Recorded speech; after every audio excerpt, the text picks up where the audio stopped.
first of all, in introducing Peter, I would say I would not be here at All Saints without you.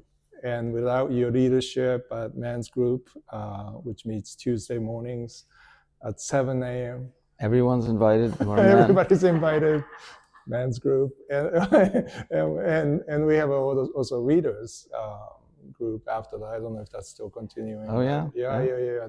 Book reading and so I was introduced to Peter through this Tuesday morning men's group many years ago, without ever knowing that this was attached to a church, and I just became part of this group and realized only later, I think it was on Ash Wednesday, I asked the group, like, do you know a church that have service on Ash Wednesday? Funny you should ask, because, yeah. And then found out that this was All Saints group. And then that's how I meandered in like a lost cat on Ash Wednesday service. But so many years later, so much has happened, but I'm so grateful for your leadership here and your service, starting with vestry. And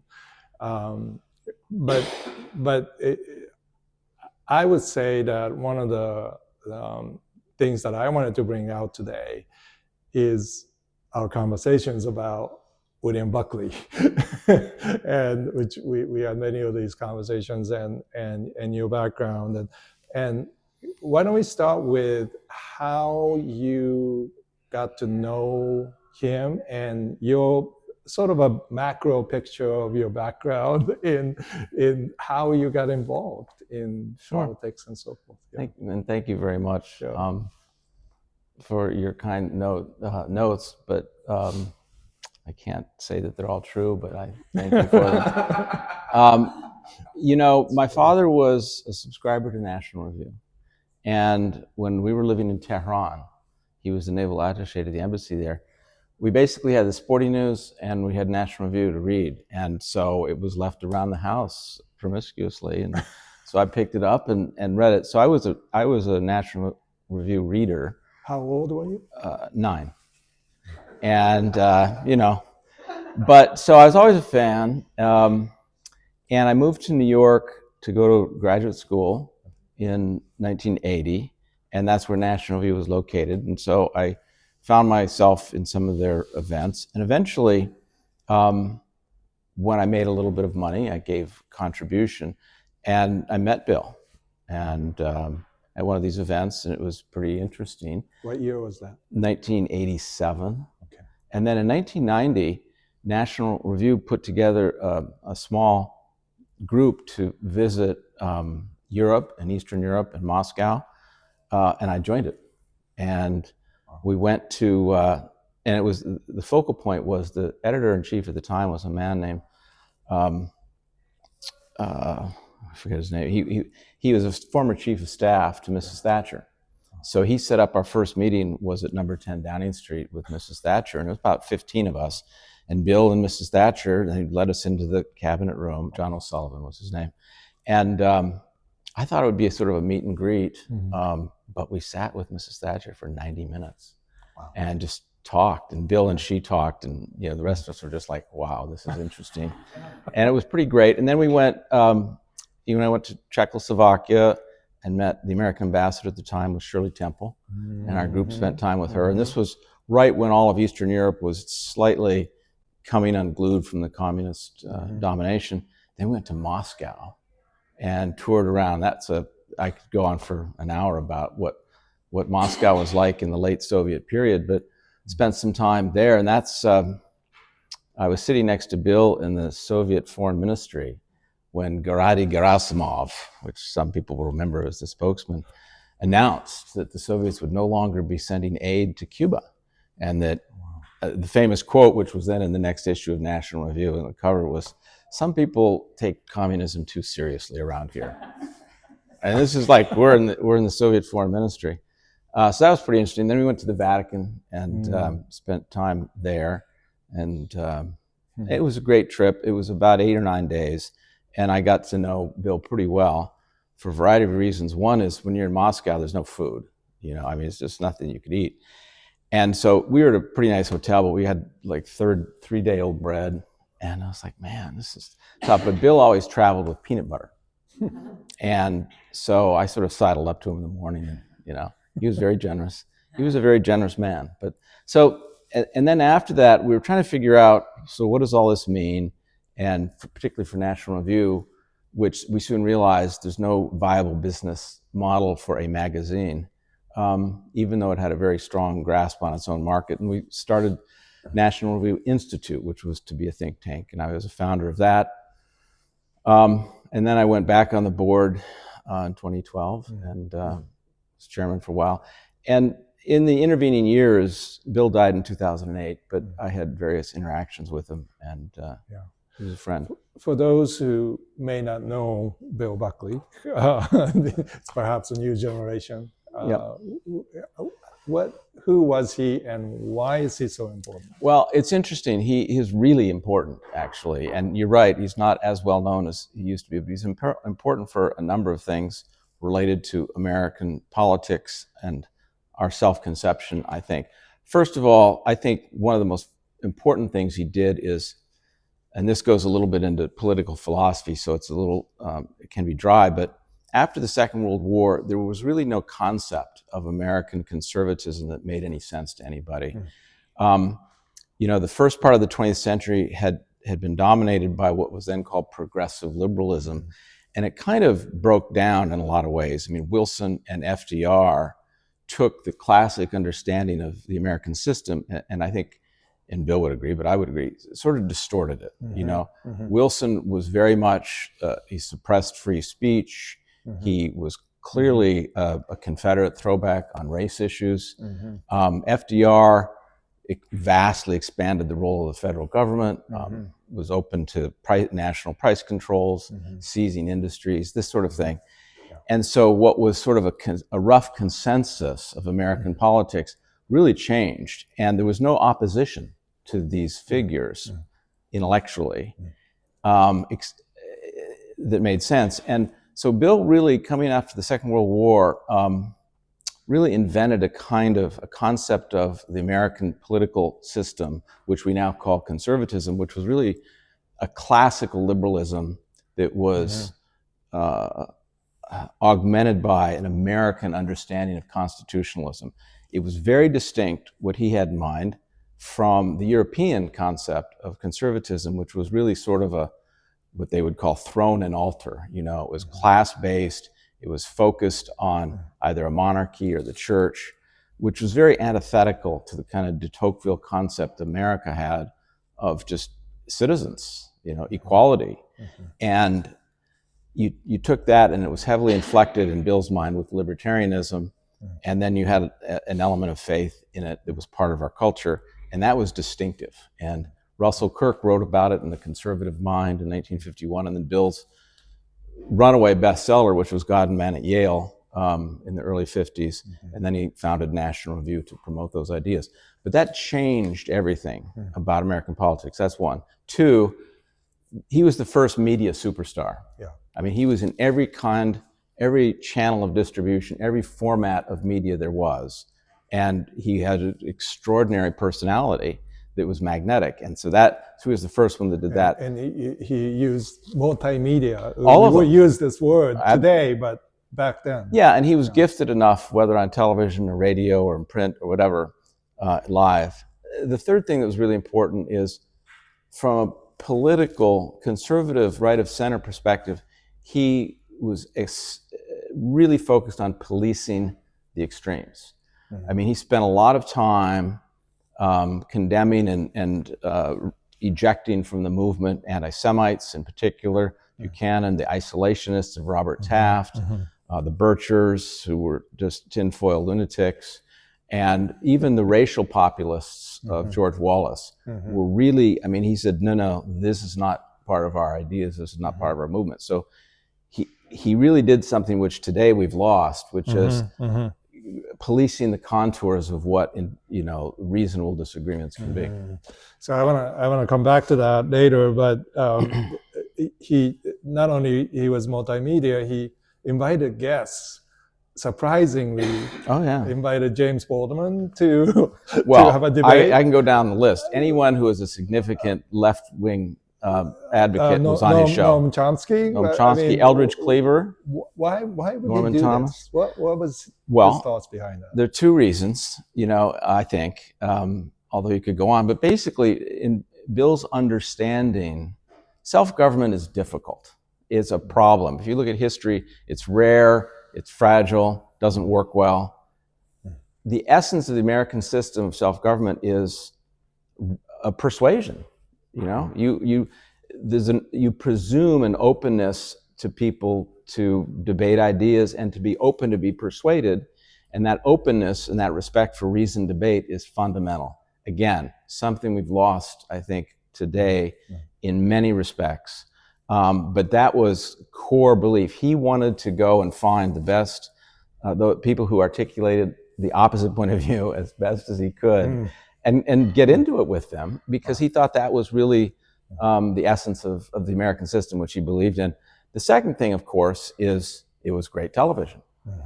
And it is. You go back and look at the firing lines today, it's so different, it's so calm in one sense, but whether it's Allen Ginsberg or Baldwin or go down the line, Betty Friedan, and he had like a famous exchange. And they were humorous, but they were very pointed too. They were respectful. But Firing Line was the first show that was on television every week, very popular, debating political ideas. And, it was important for him to go find the people he disagreed with. Not to, in the modern parlance, own them, but to just see, like, are my ideas better? I mean, Bill fundamentally believed, and I do too, that the conservative case in the way that he fashioned it was substantively much stronger than the opposition. And that he would lose when you get to motions, to appeals to emotion, populism, this sort of thing. So he wanted reasoned debate. That was, he thought that was his strongest ground. And politics have digressed in some ways, and many ways, and I've kind of I have two terms to describe this culture war rhetoric as perhaps opposed to culture care approach. In your mind, what happened after Bill's presence in media? So it's a really good question. I think that he would view this notion of reasoned debate as culture care. That was his concept of it. It wasn't a war. The idea of the culture war really came in with one of the people he read out of the movement, which was Pat Buchanan in the 90s. And, it's one of these things that there's a vague understanding of what they're getting at, but it's fundamentally not constructive. I think a lot of it has to do with our media. With the explosion of media forms and the tremendous financial incentives and political incentive for clickbait, it's very hard to be successful without seeking to inflame the passions. The person today who's most like Bill by far in temperament and style would be George Will. And George Will often talks about what you really need to do is to lower the temperature of everything if you're going to have a better society, better outcomes, better decisions. So I think it's the media instrumentalities we've created.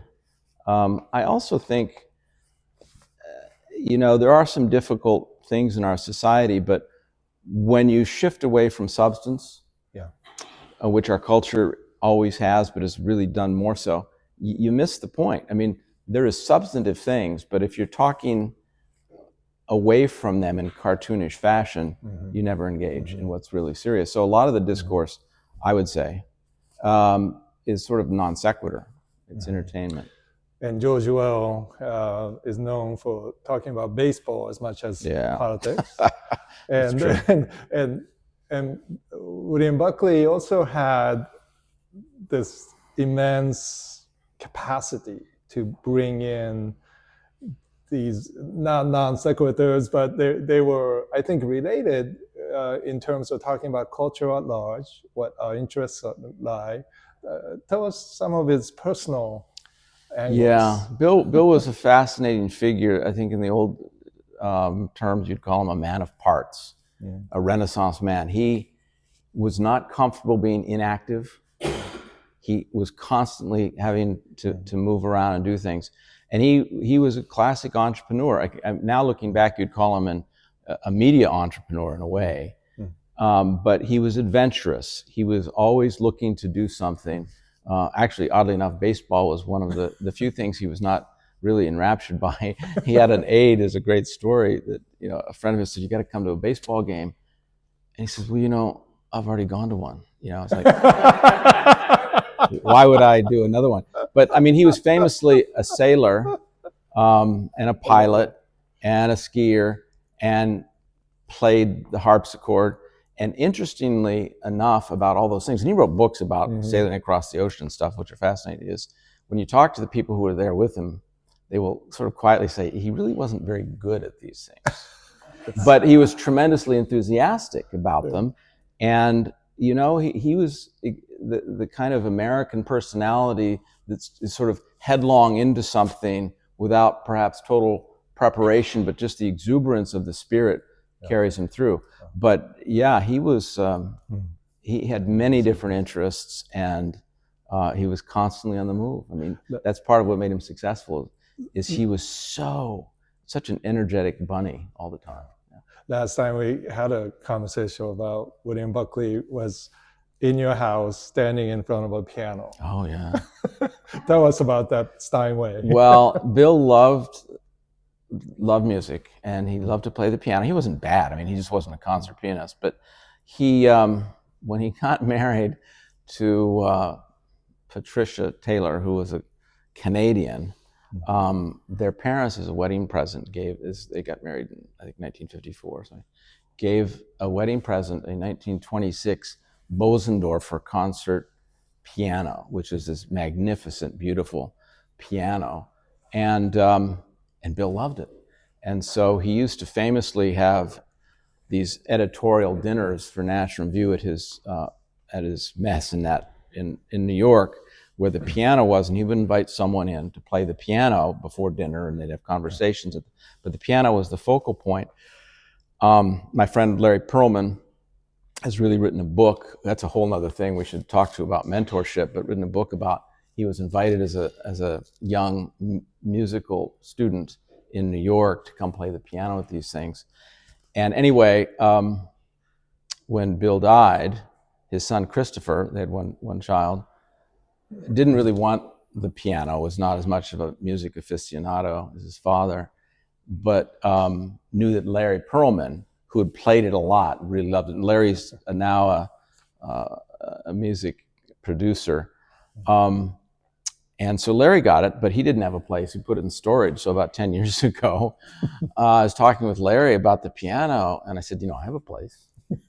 And he didn't want it to be in storage all the time. I mean, it's a beautiful, delicate, antique instrument. And so we carted it over to my house, and it sits in my house. And my children used to take piano lessons on it. And when we have events or something, we'll have people come in and play it. But that's Bill's piano, and it's really a great thing to have. I don't own it, but I'm a custodian of it. Yeah. It's a beautiful, beautiful thing. Beautiful piano. It's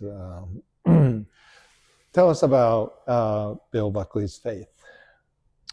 Yeah, it's interesting, his faith. It comes across in different ways. He was a thinker, but he wasn't a religious thinker. He has very strong Roman Catholic upbringing. And I think he sort of thought of that as a foundation for his life. And it was, in a lot of ways, I think, a core to his understanding.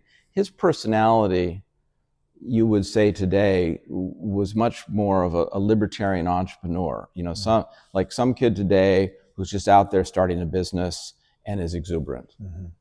Bill was like that. But he had this attachment to his faith, which he always brought with him. And I think it was really important. he was very respectful of other faiths. He wrote 2 books with religious themes. One was called Nearer My God, and another one was called Gratitude, which he talked about, fundamental value in life is to be grateful for the blessings you have, earned and unearned, which wasn't explicitly a religious book, but it's a pure religious theme.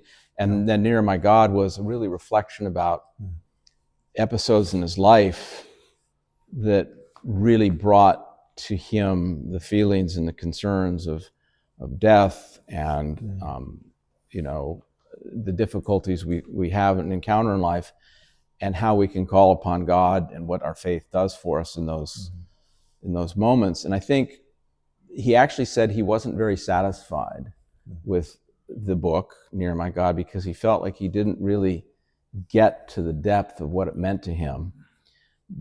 And I think at some point he just said, I have all these other things. I can't get to the bottom of my faith. I'm simply going to accept it. And which I think, a lot of people do. It's a difficult thing. He, famously, talk about multimedia. He famously did an interview for Playboy magazine. When Playboy magazine was one of the major print periodicals in the country. It was a huge thing. Long article, fascinating. But at the end, they asked him about, so what sustains you in all of this? And right at the end of the Playboy interview, he says, Job 19, my Redeemer liveth. And that's how the interview ends. Wow. He also said, someone asked him, why'd you do an interview in Playboy magazine? I mean, it's really not what you should be doing, is it? And he says, it's the best way to get to my son. So, so did Marshall McLuhan and then Jimmy Carter. Exactly. But it's a medium of conversation when you... When we, and I want to have Q&A here in a minute, but when you think about legacies of these giants who's gone before us and some people that we have personally interacted with or influenced by, what in your mind is the legacy of William Buckley in your life, and how should we move forward, more importantly, in this country, how to think about all the things that he cared about in public discourse?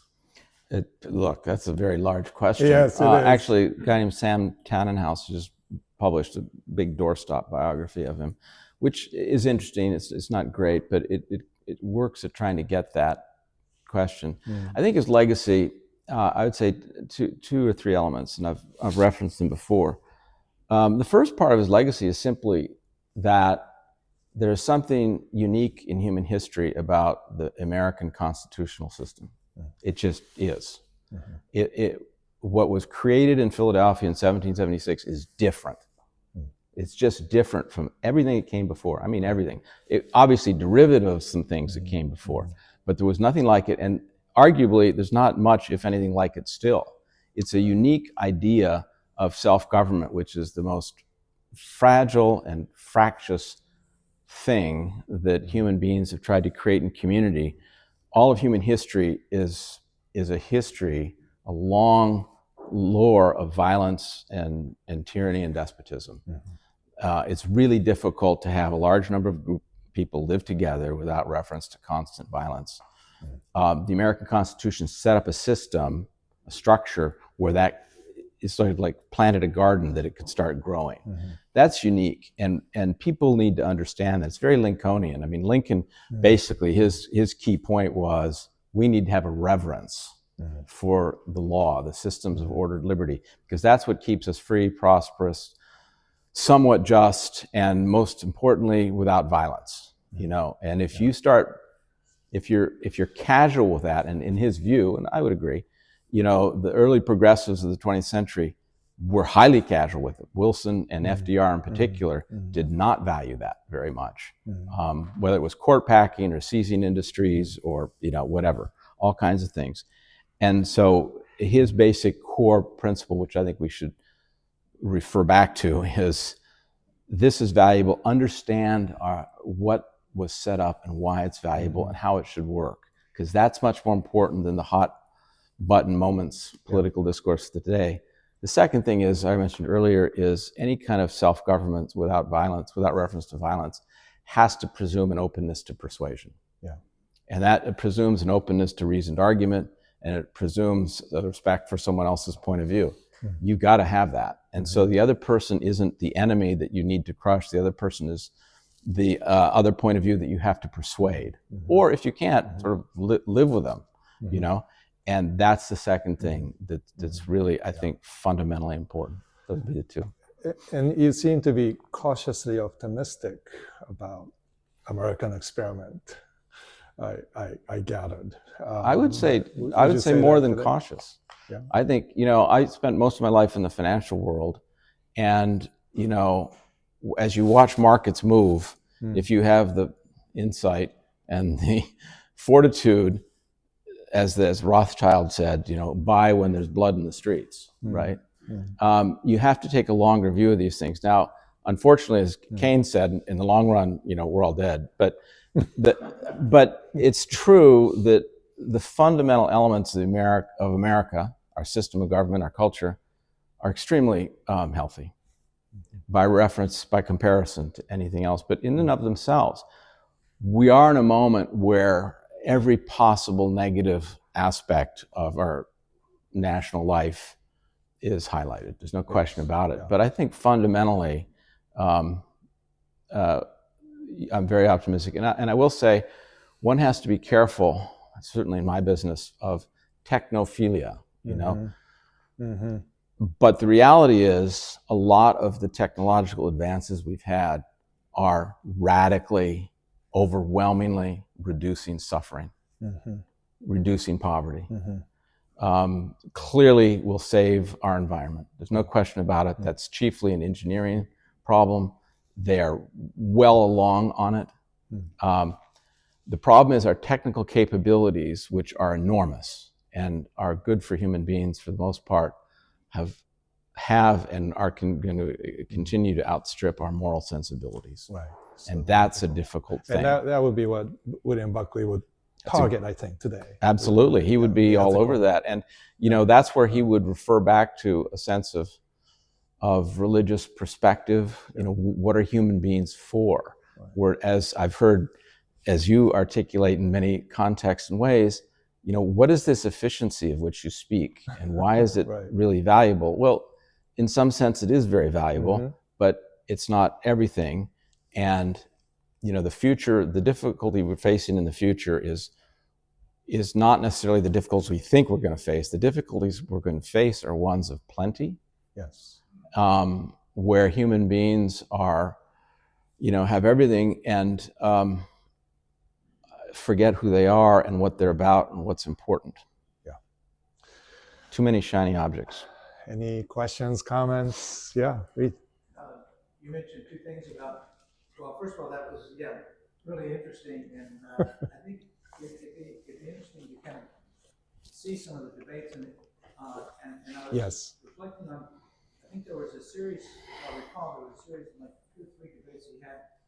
And I'm trying to remember the name of the opponent, which again was someone from the opposite side. And I thought, I think it was associated with one of the presidential elections, and in fact maybe just preceded the conventions. And I'm trying to remember. Are you thinking of the Gore Vidal episode? Gore Vidal, yeah, right. Yes. Yeah, I should talk about that, but go ahead and ask your question. So I was thinking if someone wanted to actually be able to see William Buckley in action now, I bet you could stream there was, I think, like 3 debates. Yeah.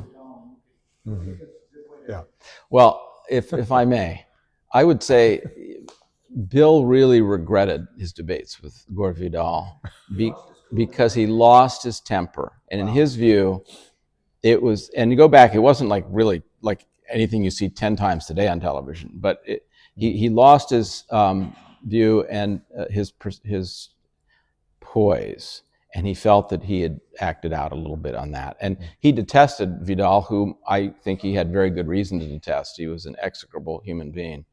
But nonetheless, Bill prided himself on not losing the cool and getting down to that level. And in that debate he did, which is why it was noticed a lot, unfortunately. But I think the best way to get a sense of Bill would be have him sit there with Allen Ginsberg or Eldridge Cleaver or Huey Newton and talking to these people. That's Bill. That's where you get a real sense of him, I think. And I was just, that was one I think there were like three. There were three. It was on before the 1968 Democratic National Convention, and which was talk about a peak of emotional and violence. I mean, it was nuts in Chicago in 1968.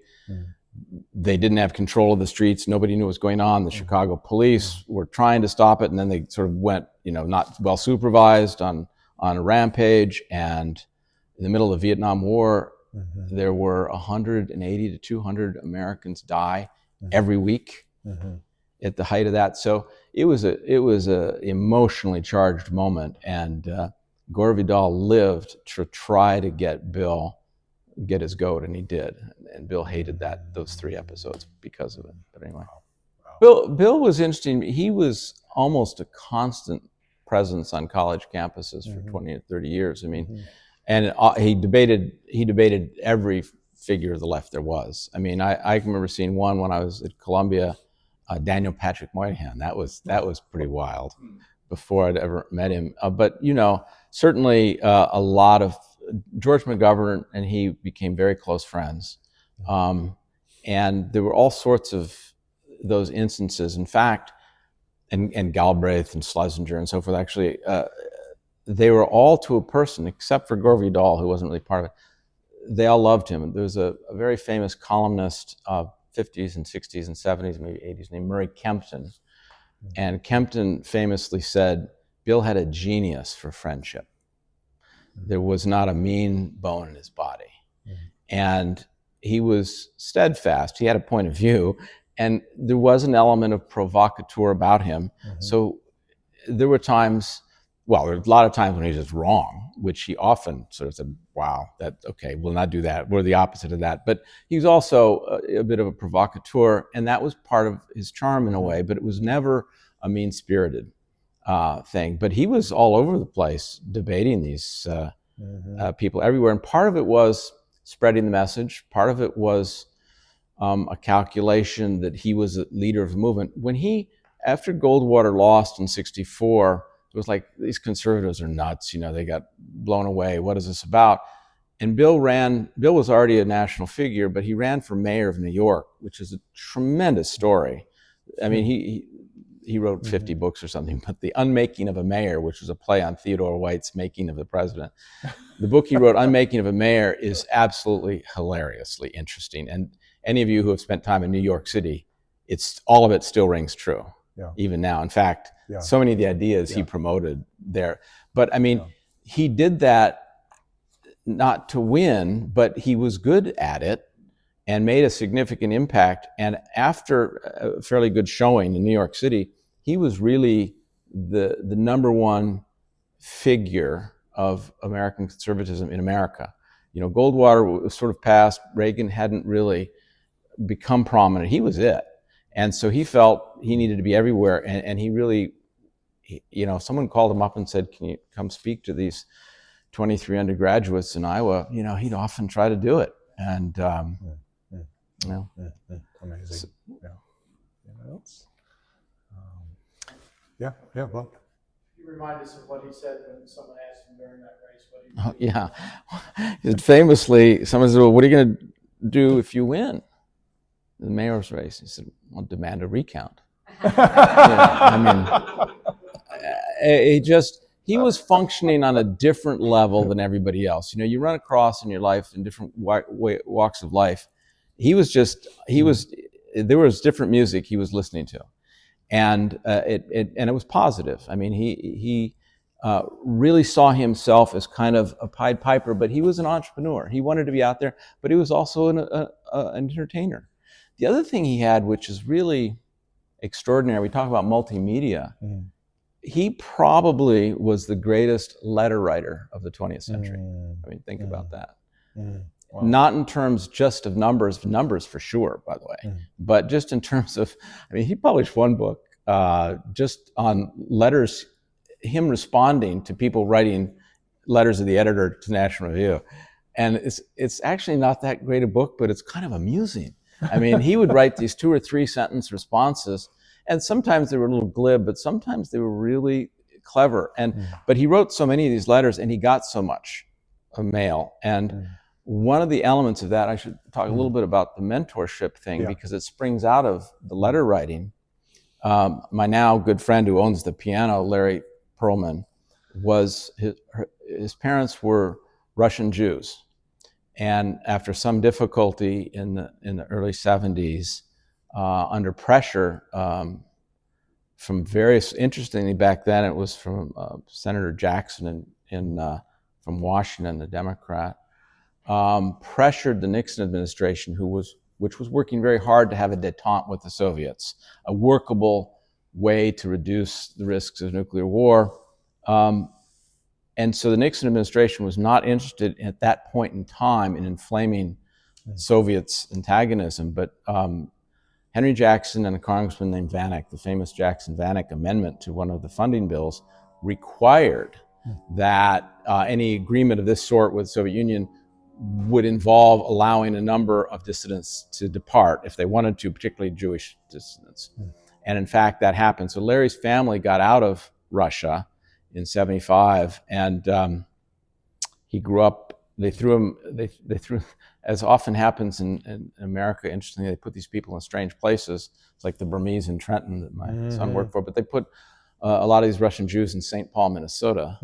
And it's an interesting story, but so Larry grew up there, and his mother was a music teacher. It's the only way she could make a living. And so he became a musician, but he was a big fan of Bill's. He'd seen him on firing line as a teenager. And he moved to New York, and he decided to write Bill a letter because Bill was against the communists. And it's like, that's us. He's supporting us. And indeed, that was actually a correct algorithm. But so he wrote a letter, "Dear Mr. Buckley, I really appreciate that you were, against the communists in the Soviet Union, and I like your work. Larry Perlman, 20-year-old sophomore or whatever." And I think he may have said, "And I want to be a concert pianist, in my life." So Bill writes him back. Larry just wrote a book called Impresario, which is also worth reading this year. He gets this letter in the mail from William F. Buckley Jr. saying, "That's great. You play the piano. Why don't you come over and sometime and we'll." So Larry shows up there and announces himself, and he says, "Oh, great to see you, Larry. Let's play the piano." And so Larry sits down and he's playing the piano, and he's a very good piano player. So Bill thought that was great, and so started inviting him back and helped him get a job. And they did he knew someone at the New York City Cultural Commission that wanted to do a study on, is classical music an important element of education in our public schools? So Larry did that for a year and produced reports. So stuff like that. I mean, he was a tremendous mentor, and that was part of going around the country. There are innumerable stories. Actually, I'm an example too. I'll tell you one little anecdote about that in a second. But people saying, "Yeah, he just came by and I shook my hand and then, spent time with me and introduced me to someone, and I got a letter from him later." All this stuff. After I'd met Bill and traveled throughout Europe with him, we weren't close friends, but I knew him well enough to chat with him from time to time, and it was good. But one time I got on the train, I was going to New York, Princeton Junction, and it was an Amtrak train, I guess, coming up from Washington. He was off in the corner, and as he often did, papers, typewriter. I was like, who has a typewriter on the train? And I sort of think, I don't want to bother him, but he sees me. So, "Peter." So I said, "Okay, hi Bill, how you doing? Sit down." "Okay, sit down." And so we just chatting.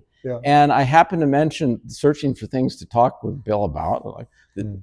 My son Nicholas had written a paper on Russian history in the 19th century, and he's a high schooler. Dostoevsky versus the Westernizers versus the Russianizers, and it was a nice high school paper. And Bill said, "Oh, you must send it to me." And I'm thinking,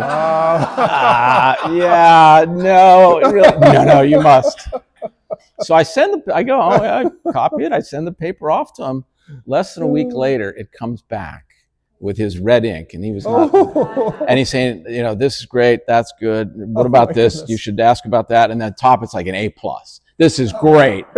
Nicholas, good job." I'm thinking, Bill, you've got other stuff to do. Yeah. You know, but that was somehow that connected. He had that Wow. hunger that some people have. I don't have it, but I recognize it.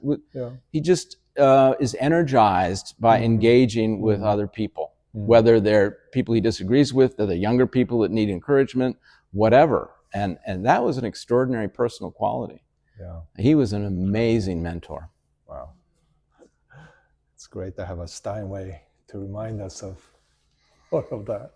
Well, Yeah. thank you, Peter. And we do have a little time for mingling and discussion, but it's great to have these conversations on forum at All Saints to broaden perspectives and to think about our time differently. So thank you. Thank you very much. Yes.